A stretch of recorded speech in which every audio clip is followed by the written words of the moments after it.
जय हिंद साथियों। आज हम बेताल पचीसी की 14वीं कहानी चोर हंसने से पहले क्यों रोया सुनने जा रहे हैं। अगर हमारी ये ऑडियो सीरीज की कहानी अच्छी लगे तो हमारे चैनल PK चौहान @247 को ज़रूर सब्सक्राइब करें तथा वीडियो को लाइक और शेयर करना न भूलें। तो चलिए कहानी शुरू करते हैं। एक बार फिर राजा विक्रमादित्य बेताल को पेड़ से उतारकर कंधे पर लाद कर योगी की ओर बढ़ने लगता है। इसी दौरान बेताल फिर से राजा को एक नई कहानी सुनाता है और शर्त वही होती है, अगर राजा ने मुंह खोला तो वो उड़ जाएगा। जवाब पता होते हुए भी अगर राजा जवाब नहीं दिया तो राजा की गर्दन धड़ से अलग कर देगा।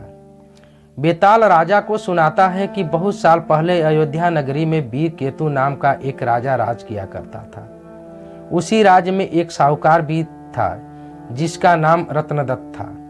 उसकी एक सुंदर बेटी थी जिसका नाम रत्नावती था। रत्नावती के लिए कई रिश्ते आए लेकिन उसने किसी से भी शादी करने के लिए हाँ नहीं की। इस वजह से उसके पिता काफी परेशान थे। रत्नावती को सिर्फ सुंदर धनवान नहीं बल्कि बुद्धिमान और बलवान वर चाहिए था। एक ओर रत्नावती के पिता अपनी बेटी से परेशान थे, दूसरी ओर नगर में चोरी शोरी होने लगी थी, जिस वजह से रत्नदत्त को हर समय यह डर सताता था कि कहीं चोर उनके घर में न चला आए। इसी बीच रत्नावती की मुलाकात उस चोर से हो जाती है। रत्नावती को लोगों के घरों से फल तोड़कर खाने में बड़ा आनंद आता था। वह चोर रत्नावती को आम चुराना सिखाता है। वह लड़की उससे बहुत प्रभावित होती है और रोज उससे मिलने लगती है। वक्त के साथ साथ उसे चोर से प्यार हो जाता है। इधर रोज चोर रत्नावती से मिलने के बाद चोरी करने के लिए निकल जाता है। उधर अयोध्या में बढ़ती चोरी से परेशान राजा ने सारे मंत्रियों और पहरेदारों को डांट लगाते हुए कहा, नगर में रोज चोरियां हो रही हैं, लेकिन न तो कोई पहरेदार उसे पकड़ पा रहा है और न ही कोई मंत्री उसे पकड़ने की योजना बना पा रहा है। इसके बाद राजा ने खुद चोर को पकड़ने का फैसला लिया। चोर को पकड़ने के लिए राजा रोज रात को नगर में घूमने लगे। एक दिन राजा ने रात में किसी को घर में कूदते हुए देखा। राजा को शक हुआ तो वह भी उसके पीछे चल पड़े। जैसे ही राजा वहां पहुंचे तो चोर उन्हें देखकर कहने लगा, अरे मुझे तो लगता था कि यहाँ मैं ही एक चोर हूँ। तुम भी चोरी के इरादे से यहाँ आए हो। राजा कुछ भी नहीं बोले। इसके बाद चोर कहता, तुम भी चोरी के इरादे से आए हो और मैं भी, तुम मुझसे डरने की जरूरत नहीं है। तुम एक तरह से मेरे मित्र हो। इसके बाद चोर राजा वीरकेतु को अपने घर चलने का निमंत्रण देता है। चोर का आग्रह सुनकर राजा उसके साथ चल जाते हैं। चोर उन्हें अपने गुफा में ले जाता है जहां उसने सारा चोरी का धन छिपा रखा था। राजा वीरकेतु का इतना सारा धन और गुफा में मौजूद सुख सुविधाओं को देखकर हैरान रह गए। कुछ देर बाद राजा ने चोर से पूछा, तुमने इतना सारा धन इकट्ठा कर रखा है, तुम्हें चोरी करते हुए डर नहीं लगता? चोर जोर से हंसकर कहता है, राजा की सेना में कोई भी साहसी नहीं है और न ही वो अपने काम में ईमानदारी कर रहे हैं। अगर एक व्यक्ति भी अपना काम ईमानदारी से करता तो इतना मुश्किल नहीं होता मुझे पकड़ना। एक चोर राजा की पूरी सेना पर भारी पड़ रहा है, वहां कोई योद्धा ही नहीं है। यह सुनते ही राजा ने अपनी तलवार निकाली और चोर से युद्ध करके उसे अपना बंदी बना लिया। चोर हैरान रह गया। उसे कुछ देर बाद समझ आया कि इतनी देरी से राजा का भेष बदलकर उसके साथ थे। राजा वीरकेतु अपने साथ राजमहल ले जाते हैं और फांसी पर चढ़ाने की सजा सुना देते हैं। जैसे इस बात का ऐलान होता है कि चोर पकड़ा गया और उसे फांसी होने वाली है तो रत्नावती परेशान हो जाती है। उसे पता चल गया था कि राज में जो चोरी कर रहा था वही उसे आम चुराना भी सिखाता था।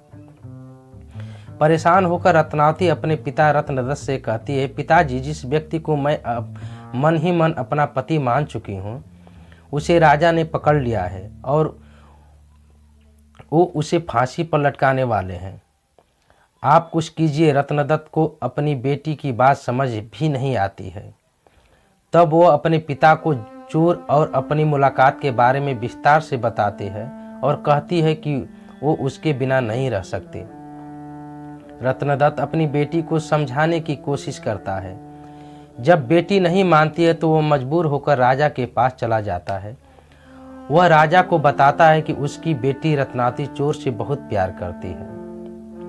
अगर उसे फांसी हो गई तो वह भी अपने प्राण त्याग देगी। वह व्यापारी अपनी बेटी के खातिर राजा को सोने के सिक्के और चोर द्वारा चुराए गए सारा धन देने का प्रस्ताव रखता है, लेकिन राजा उसकी एक नहीं सुनते। कुछ देर बाद राजमहल में रत्नावती पहुंच जाती है। वह भी राजा से आग्रह करती है, लेकिन राजा किसी की बात नहीं सुनते और जल्लाद से चोर को जल्द से जल्द फांसी देने का आदेश देते हैं।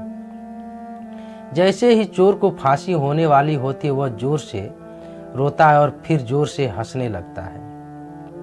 उस चोर को फांसी होते ही लड़की भी अपनी प्राण देने की कोशिश करती है। उसी वक्त आकाशवाणी होती है। भगवान रत्नावती से कहते हैं, हे पुत्री, तुम्हारा प्रेम बहुत पवित्र है। इस प्यार को देखकर हम बहुत खुश हुए। तुम मांगो जो भी तुम्हें मांगना है। यह सुनकर रत्नावती कहती है, मेरे पिता का कोई बेटा नहीं है। आप उन्हें आशीर्वाद दे दें कि उनके 100 पुत्र हो जाएं। एक बार फिर आकाशवाणी होती है, ऐसा ही होगा, लेकिन तुम कुछ और भी वरदान मांग सकती हो।